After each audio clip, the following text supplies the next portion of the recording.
pleasure to introduce our interviewer today, who is John Robinson. John is a clinical psychologist with a second doctorate in ministry from the University of Creation Spirituality.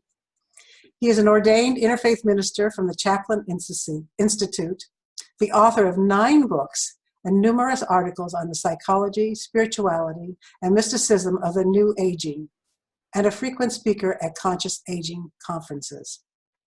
You can learn more about his work at www.johnrobinson.org. And please plan in to tune to our interview in May, when John will be our interviewee instead of our interviewer. John, thank you for your leadership in the field of conscious aging and in this program. We are all yours. Well, wonderful. Thank you so much, Gail. And it is my great pleasure to introduce Dr. Tom Stempel. As you will all soon learn, Tom's life has been a rich tapestry of philosophical exploration, medical and holistic healing, social activism, spiritual growth, and CSE board service. His commitment to pushing the boundaries and living authentically is well known and appreciated in the creation spirituality community. By way of background, Tom was a physician with a UCS doctorate in ministry. He served on the CSE board of directors for 6 years. Under his presidency, the bylaws were amended, ordination program begun. He also served on 2 gathering teams, the Generations Gathering in Berkeley in 2016 and the Sacred Earth Gathering in Asheville coming up next month.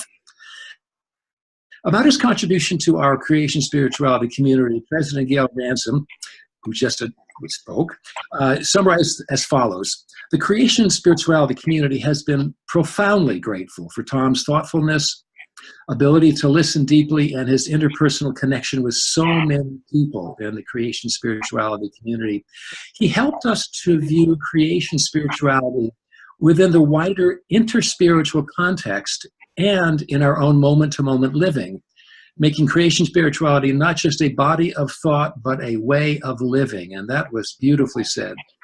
More personally, Tom describes himself as an intellectual dreamer, growing up in a mill town, the spiritual explorer who outgrew his church's dogma, the intuitive in allopathic medicine, the anti-establishmentarian working for the federal government, the bisexual living in a world of defined sexuality, and the one who doesn't always care to color inside the lines and who rejects being boxed in. And that's a great and wonderful statement. So with no more ado, welcome, Tom, to the CSE Elder InnerView program. It's wonderful to have you here. Thank you, John. Great to be here. Let's start with your dissertation, which I really enjoyed, which is called The Outsider Coming Home. And by the way, I love that title. That's just a very inspiring title. It clearly records a determined journey of personal and spiritual exploration. What did you mean by that title, and how has that been a major theme in your life? Well, actually, let's do the whole title. It's The Outsider with the subtitle of Finding the Tao, Meister Eckhart. And, you know, I'd like to thank you for the opportunity of rereading my dissertation, which I hadn't done for a long time. It was fun to look back on all of that. And it was interesting to see the pattern of growth and gradual unfolding in my whole journey. It wasn't like, well, there was this segment and that segment and the next segment. It was like peeling back the onion skin, getting into the nothingness of the center.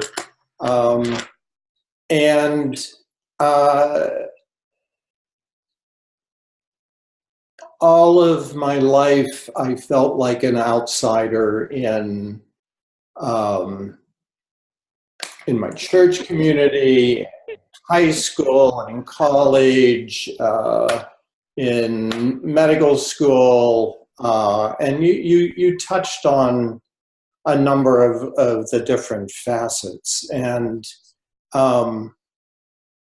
what I eventually came around to realize, hence the finding the Tao in Meister Eckhart, is that my religious wanderings took me outside the church into Eastern religions, into traditional religions, and I connected very strongly with the Tao Te Ching and Taoism. And when I started the University of Creation Spirituality program and discovered all of the mystics of the various traditions, of which the Tao is one, it really gave me a much deeper, stronger appreciation of my Christian roots, seeing so much of what's in the Tao and Meister Eckhart's writings. What touched you most deeply? How did it resonate? Or what particular facets? Ask me that question again. Well, I mean, I was fascinated by your including Meister Eckhart and Lao Tzu in the same title and the same work, and they speak from different points or different states of awareness. I think they obviously spoke to you, though. What I saw in pull out the dissertation and read from it here and there. What I noticed was just a beautiful example of Matt's teaching of deep ecumenism, that once you go into the depth of any of these mystical traditions, they're all singing the same song, carrying forth the same message. And yes, I was reading the English translation of Meister Eckhart's works by various people. I was reading the English translation of Lao Tzu's work by various people. But what struck me repeatedly, which I brought out in the dissertation, was how much in parallel those writings were. And I can't say it was any one thing, but I kept hearing this same message of connection with the divine, connection with unity, letting go, and it just all resonated. Beautiful. I was really struck by the various developmental experiences in your life, being an intellectual dreamer in a mill town.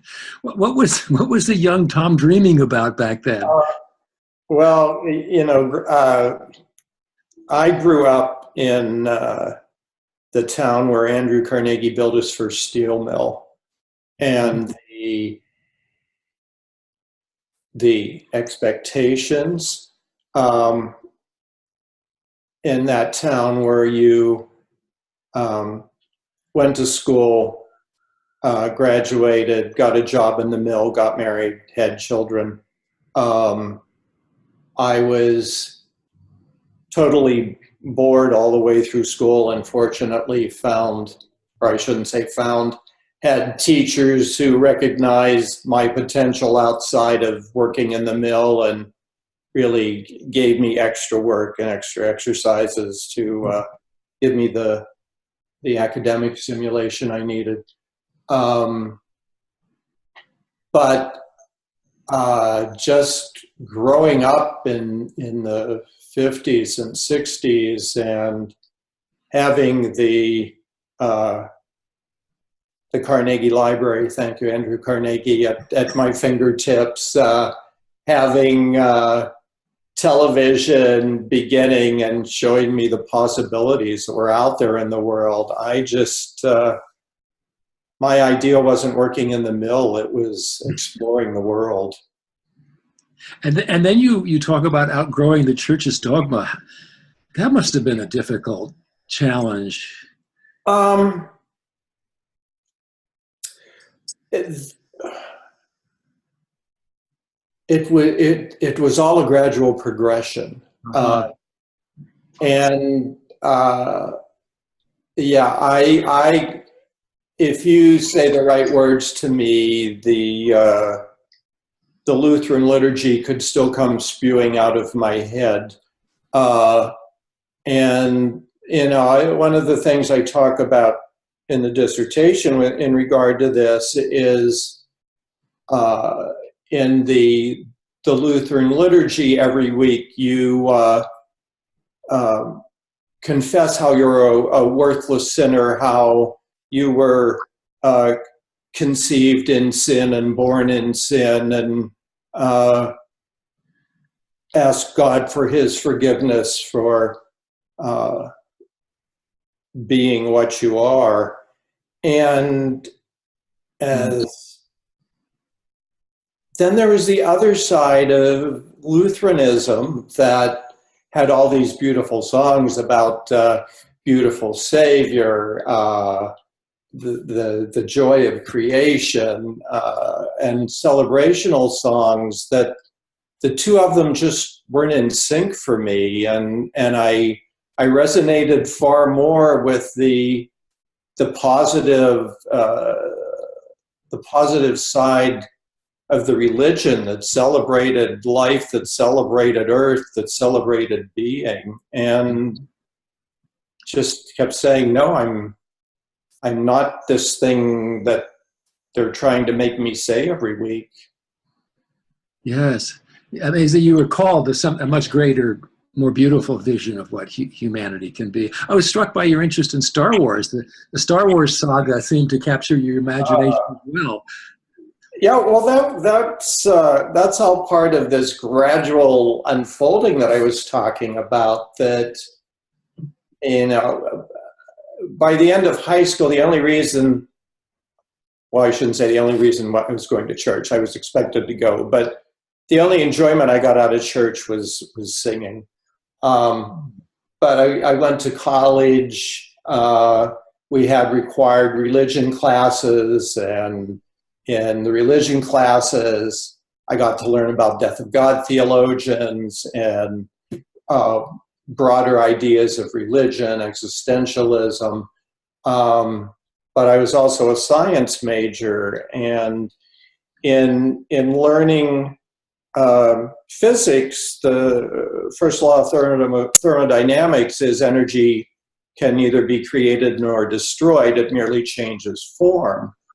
And that was a major epiphany for me from a theosophical perspective of, wow, this, whatever this is that is inhabiting this body is really that something that can neither be created nor destroyed. It's an eternal energy of some sort that connects with the greater whole of the energy that's out there.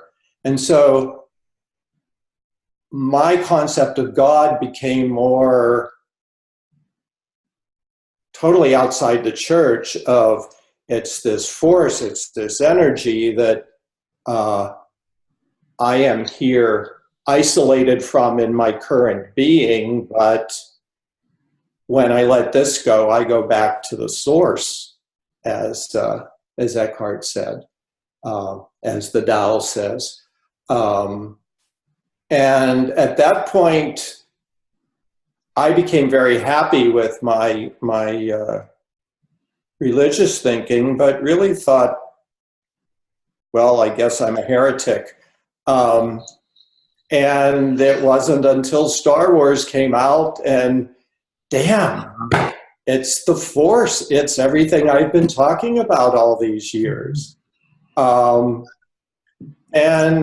so it was like, here's somebody else who thinks the way I do. And I'll extrapolate this a number of years later when I got to the point where I used to wander through New Age bookstores. And these books would jump out and say read me, one of which was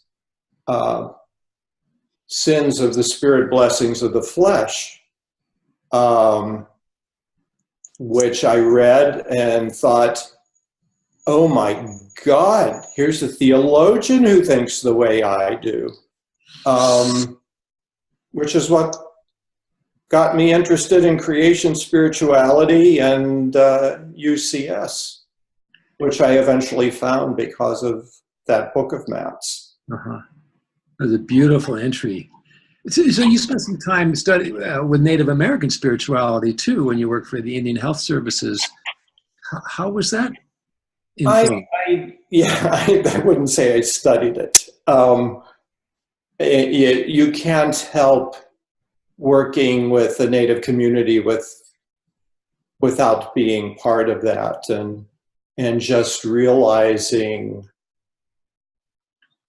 how they live close to Earth and close to celebrating creation, being with Earth and creation. And it's also easy to see what has happened to their culture and their being as they've been drawn away from that and drawn into our culture. Wow. Sounds like a profound and poignant experience. Very much so. Yeah. And more recently, you've been interested in evolutionary spirituality. Just going all over the place, huh?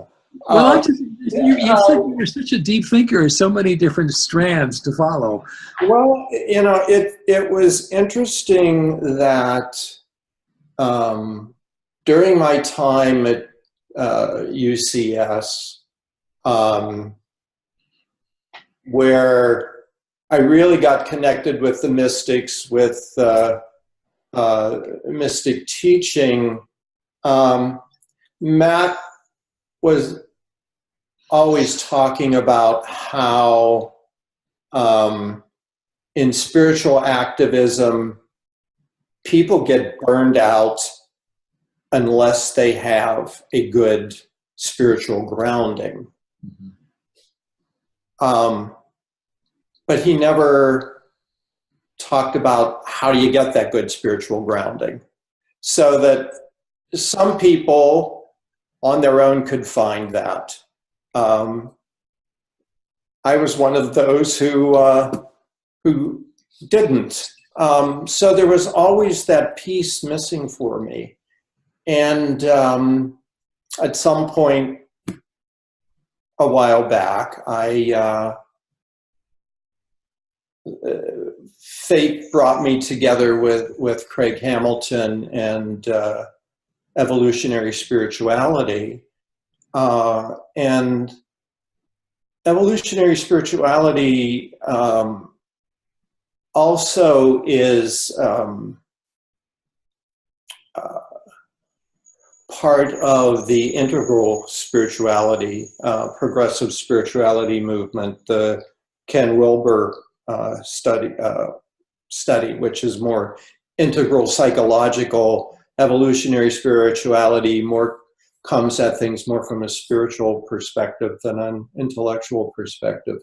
But they're all saying we have all these wisdom traditions in the past who became frozen in their dogma and their belief system and have not evolved to help people in 20th, 21st century understanding of being, and are looking at how do we take the wisdom from the wisdom traditions and bring it forward to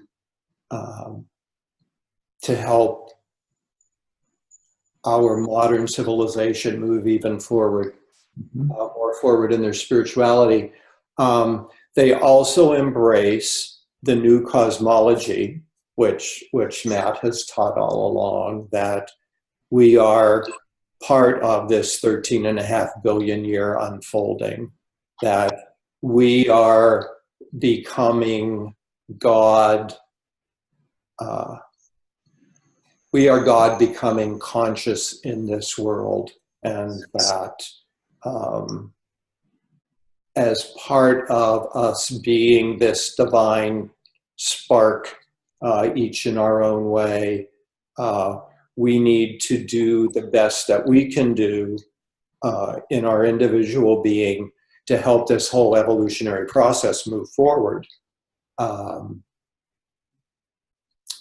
then they take also the wisdom of the Eastern traditions, as well as the psychological, psychiatric side of Western traditions, and say, there is the little me, the ego, that generally controls our being and works at nothing but being in the tininess of who we are.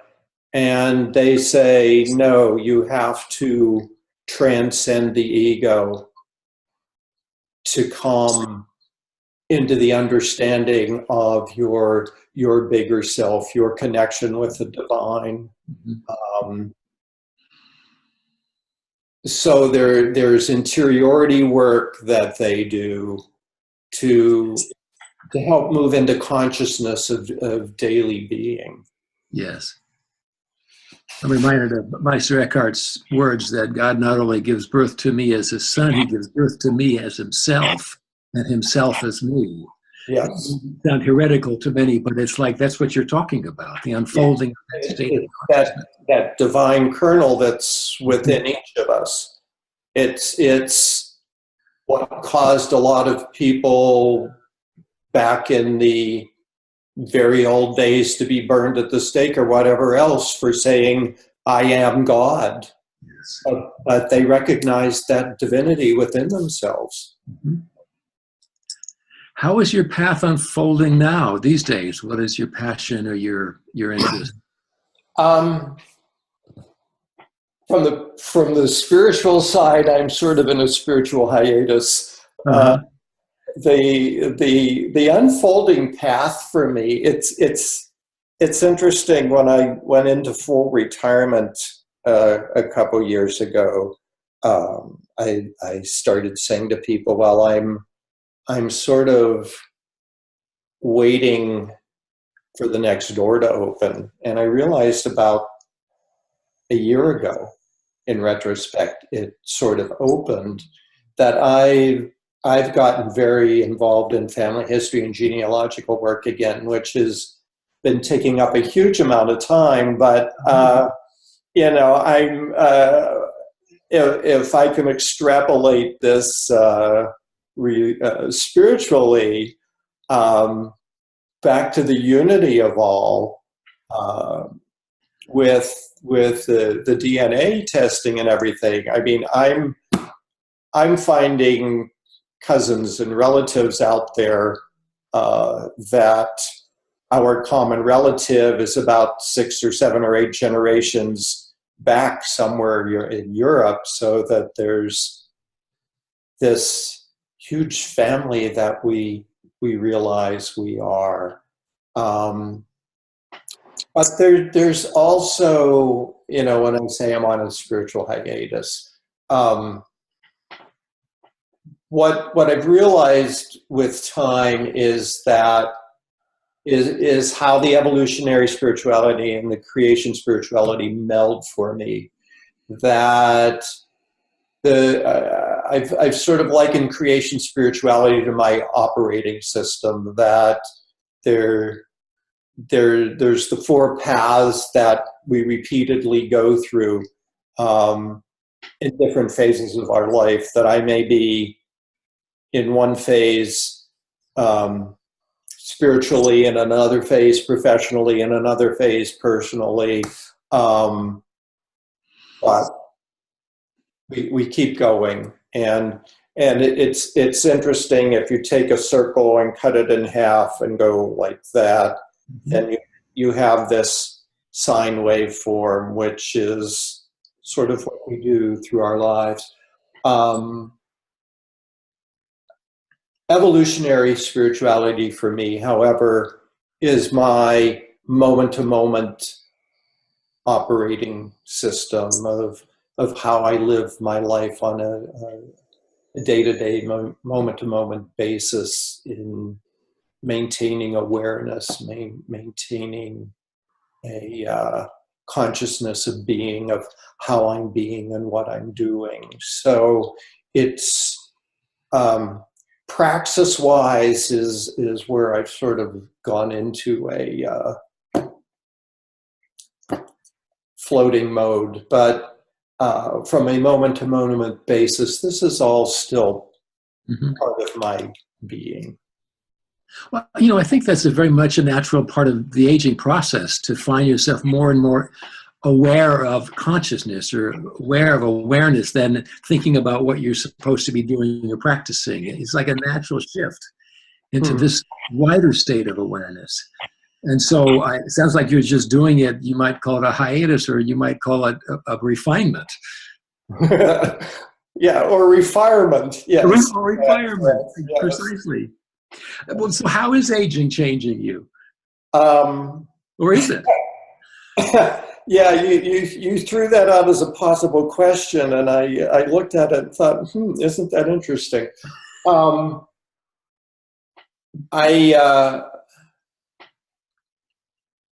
I haven't noticed the aging. Well, I shouldn't say haven't noticed it. Obviously, I'm getting older and don't do as well as I did 20, 40, 50 years ago. But I have generally been in very good physical health, so that my activity level has kept me going with people who are 15, 20, 30 years younger than me. So that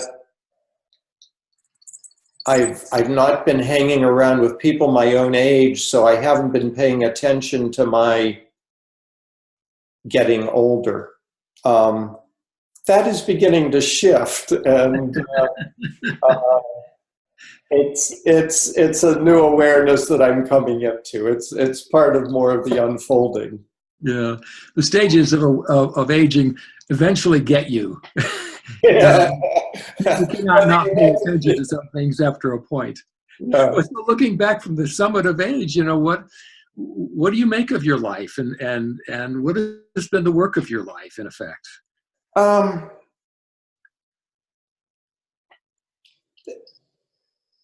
That was one of the things we looked at in the evolutionary work is,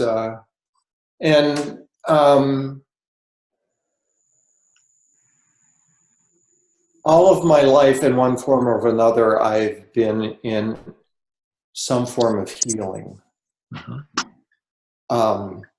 Be it MD surgery type work, be it acupuncture type work, be it spiritual, psychological work.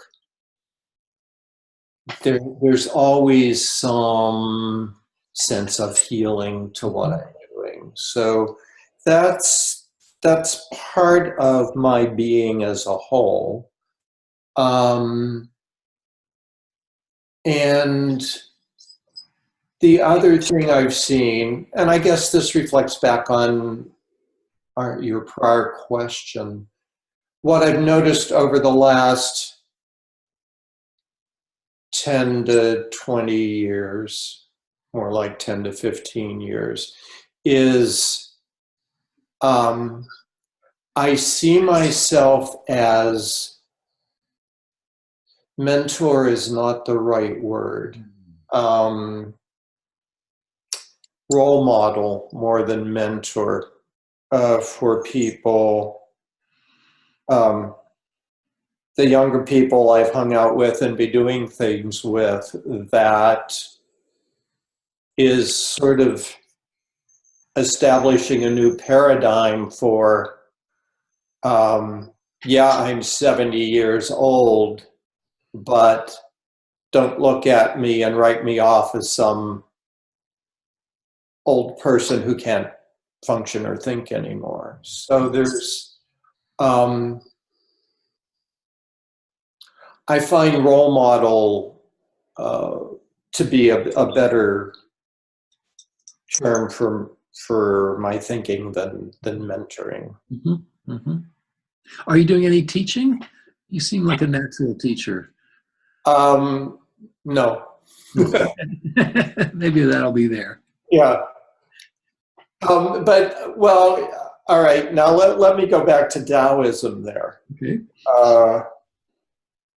The greatest teacher is the one who teaches without teaching. So that, do I teach from a didactic perspective? No. Do I teach from how I am being and what I am doing? That's part of my everyday functioning. Mm-hmm. Mm-hmm. So, no, I'm not teaching. Yes, I am. Mm-hmm. Mm-hmm. It's teaching by the way of being rather than didactically. Yeah, I get what you're saying. Yeah. So where are you happiest these days? What makes you happiest? Being. Just being. Isn't it a wonderful state? You don't even have to think. Yeah. Yeah. And to go back to the outsider coming home, since you mentioned that, what I found in the outsiderness was what was making me feel most like an outsider was my disconnect from the divine, disconnect from creation. And once I came back to connecting with earth, connecting with creation, connecting with God, the divine, universal wisdom, whatever you wish to call it, the outsider feelings, though they're still there, sort of took a backseat to everything. That's lovely. I get it. Yeah. It's like coming home to your own nature, to your own being. Right. And if you're there, you don't have to go anywhere or do anything to find happiness. There's no place to go. No, I can look outside right now and see some dark clouds, which is unusual for Phoenix, or look out this way and see plants growing and sun shining, and it all makes me happy. Mm-hmm, mm-hmm. Yeah, and people talk about aging as being the happiest times, and empirically in life, because all those pressures of the middle years are kind of put aside, and you get to just do that, look out the window, and not have to be productive, but in the state of being, you're giving so much to the world, just be what you are. Yeah, it's lovely coming home. Yeah. So, any other things you'd like to add to this sharing of Tom Stempel and his world?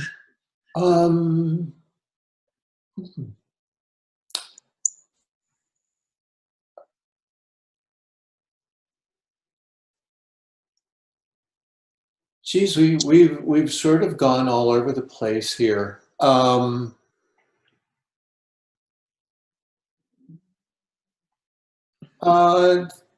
No, I'm actually happy with this. I think we've hit the main points of thought and outsidering, and they're and having gone where we just went, there's one quote in the book about outsiders, Colin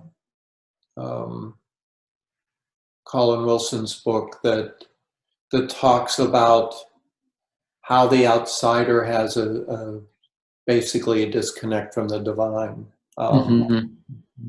which I was not thinking about when I said what I just said, but it's sort of what you're searching for is already within you, and you just have to get out of the way so you can realize that. And not go someplace else looking for something that's never going to be someplace else. Right. So coming home also speaks to the coming to the end of life. How have you thought about that? I've been looking forward to that since I was a little kid. And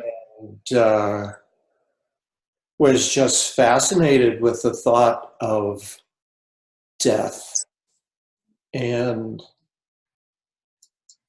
what is it afterwards, and where do we go? And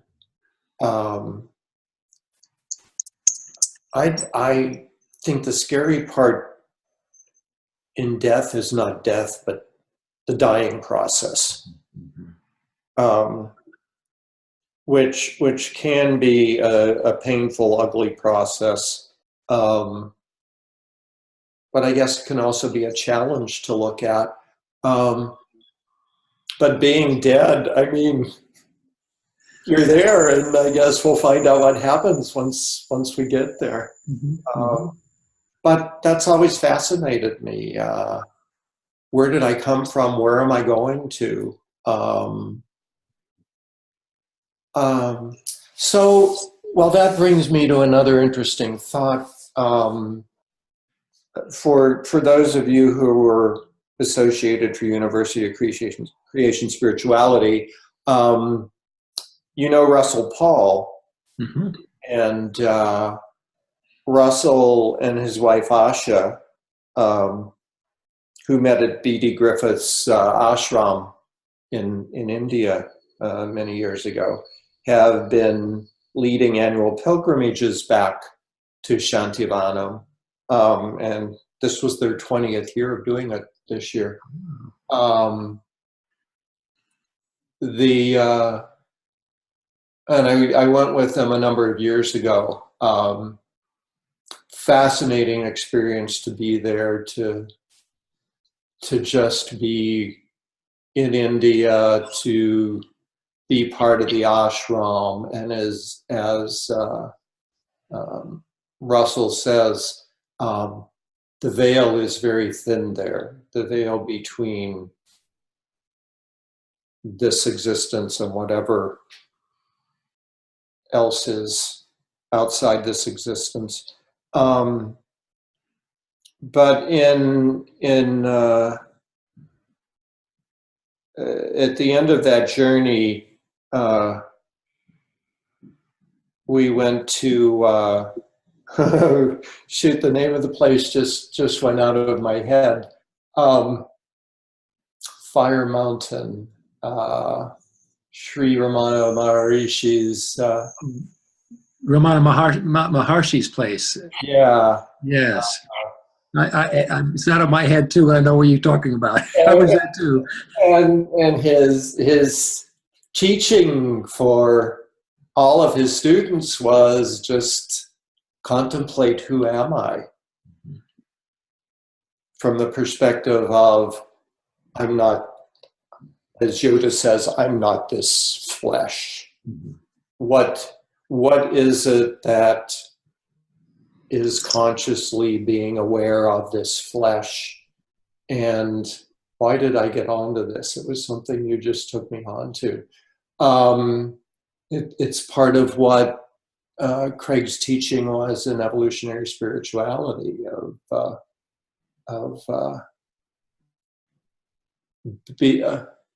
observing the observer, being aware of what is this being, and it helps one to be aware. Oh, it was the whole, what's going to happen when I die.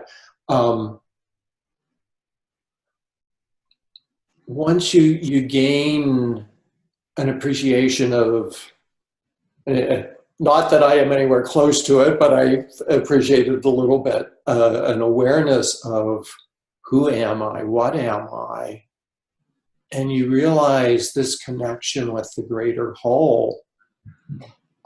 There's nothing frightening about death. It's sort of an excitement to go back to the source. Mm-hmm. It's funny how it is that all of life seems to be a leaving the source, creating this idea of yourself, which becomes then this almost like an icon, and then it comes apart in aging, and then it's scary at first, but then you realize what a relief it is to not have to carry that thing around so much anymore. Wow.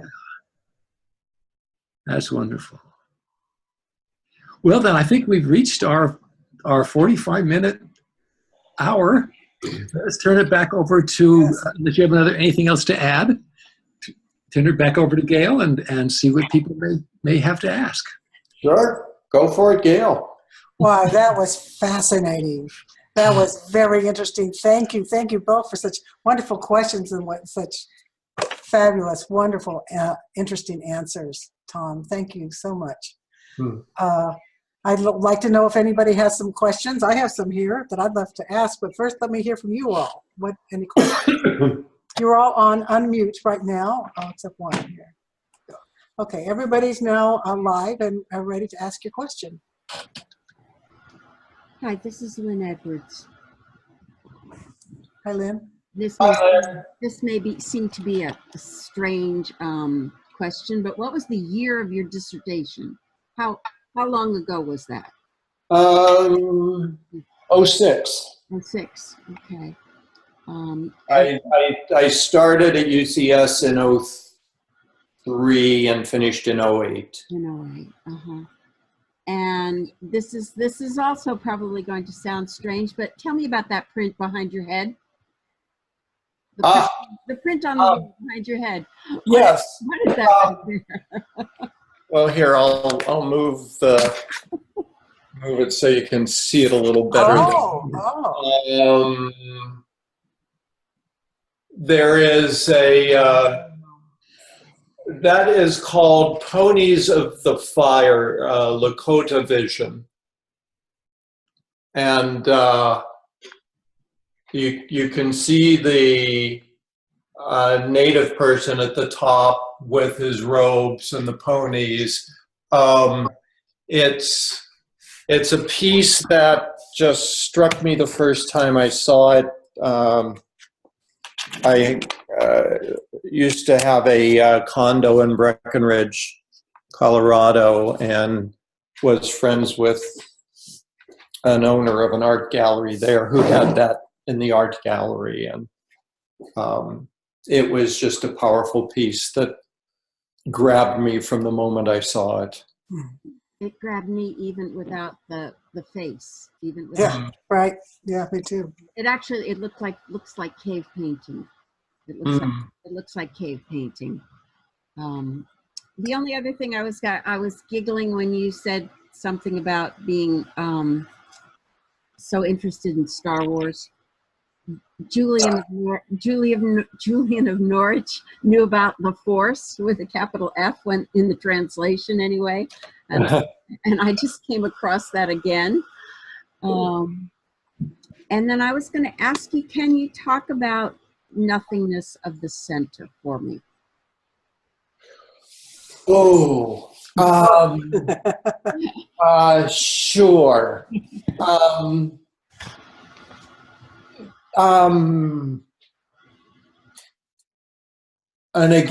to go back to the deep ecumenism, that nothingness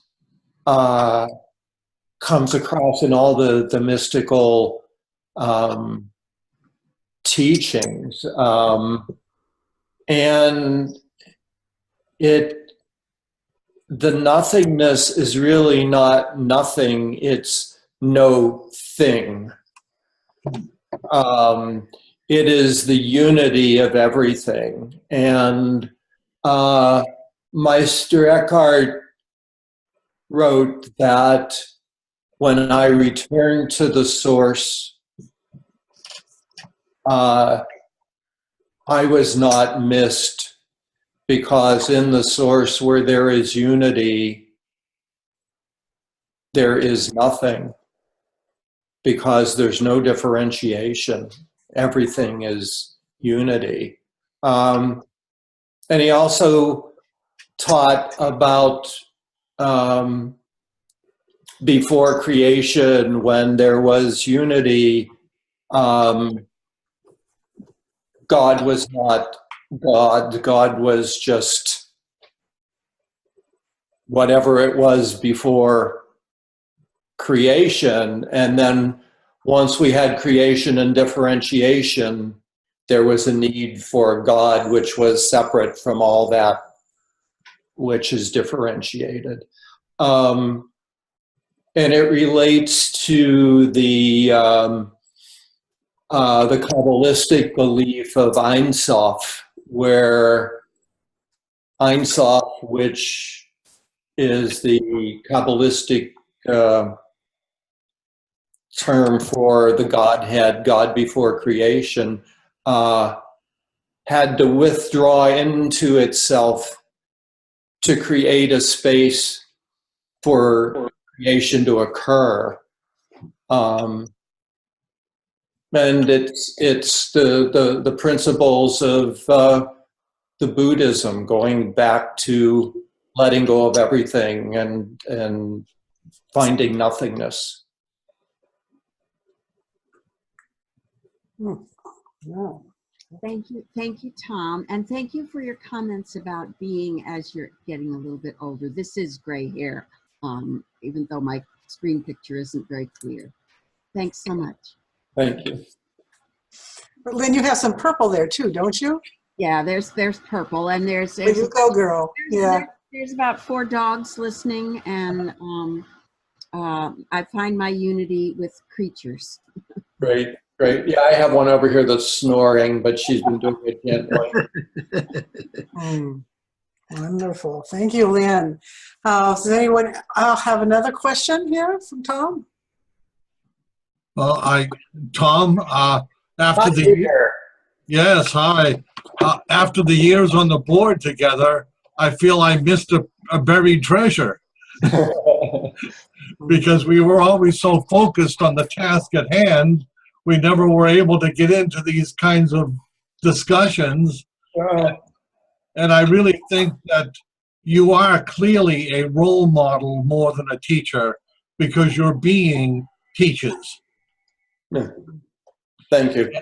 And that whenever I did read a comment from you, it was often rather terse and to the point, but I could see that there were many layers of thinking that happened before the words actually were generated. And it makes me want to have more soulful conversations with you.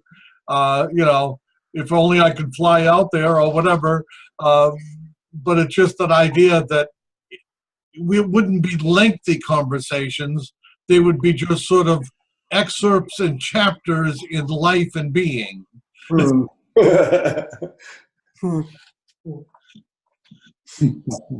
come to Asheville. We'll have a longer conversation. Yeah, he's going to come, right? You're coming to Peter. Yes, yes. Great, great. Yeah. So I have a question. I'm putting together these concepts that you gave us. One is about the first law of thermonuclear dynamics, about nothing is lost, everything is energy, nothing is lost, it's only transformed.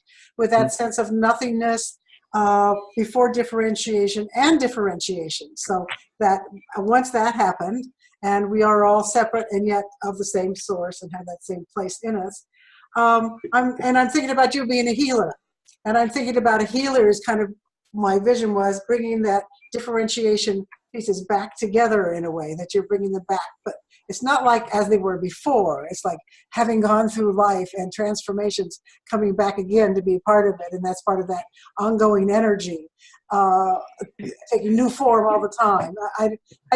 So that's just came, how those 3 concepts belong to each other came to me while I was listening to you. How do they sound? How does that fit with your sense of?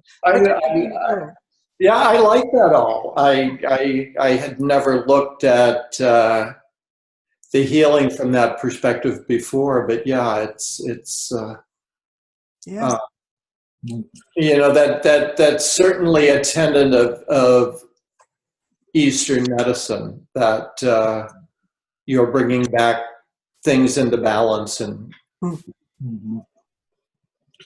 Gail, Tom might be the archetype of that fourth dimension we were talking about, mystic artist. He might be the healer. Yes, you've talked about that. Yes. Oh, now I understand that more. Thank you. Yeah. Wonderful. Is anybody? Oh, Jim, you are on mute for some reason. I bet you've been trying to say something and I can't hear you. Okay, Jim and Michael. Nope, you're back on unmute. I was on mute because there were some noises here Okay. that I didn't want to interfere. Okay. I don't have any questions right You don't now. have a question. Okay, Michael. Well, I have something that you sort of triggered in me, Gail, and it goes along with the teachings from evolutionary spirituality that I sort of gleaned from it in looking at the whole 13.5 billion year history and how are we and what are we doing, and what the picture that came to me as I was envisioning that is that we are a fetus. Here comes my medical perspective. We are a 13.5 billion year old fetus, and we're developing into something, but we don't know what we're developing into. And I may be a skin cell, and you may be a heart cell, and you may be a kidney cell, and you may be a eyeball cell, and whatever. But it is extremely important for us, no matter what type of cell we are in that fetus, to be the best that we can be, so that fetus can develop into whatever it is becoming. Another variation of the idea of the world soul that we all participate in. Yes. I like that. World soul. That comes from Emerson. The soul of the whole.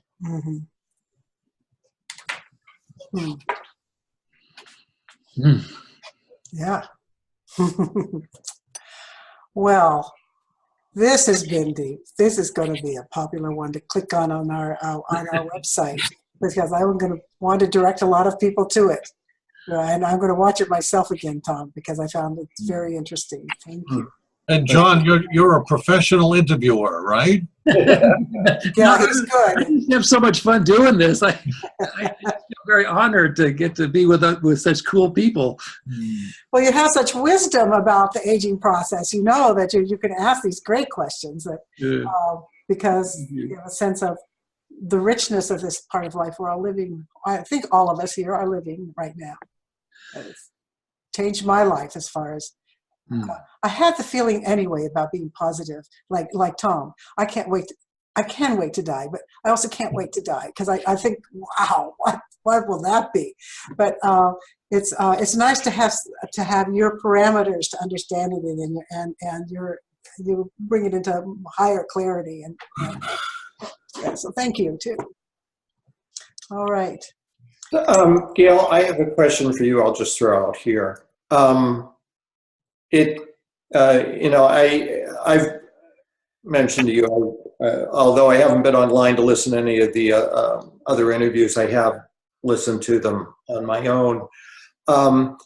It might be interesting with each interview that you have online to have contact information for the person being interviewed, so that if people listening to it have a question, they can contact the person and ask them. Wow. Well, that's very generous. If you're willing to do that, that would be very nice. Okay, great. Okay. It's a good idea. Yeah. I could kind of contact the other ones, but we'll certainly start with yours. Thank you. Again, the teacher, role model. See, Yes. just opening up. I guess it's a different kind of, I don't know if it's a healer or what it would be, who opens the conduit for conversation. I hear it. It opens up the conduit and says, let's talk. That's a huge invitation. Thank you. And the healing hands. Yeah. Healing hands. It's all coming together. It is. Well, thank you. Thank you all. Thank you, Lynn and Michael and Jim and Yvonne and Sylvia for joining, Sylvia for joining us, and hi to our friend Penny, who's ill this afternoon and is usually part of this threesome. And thank you very much, Tom Stempel. Thank you. Thank you.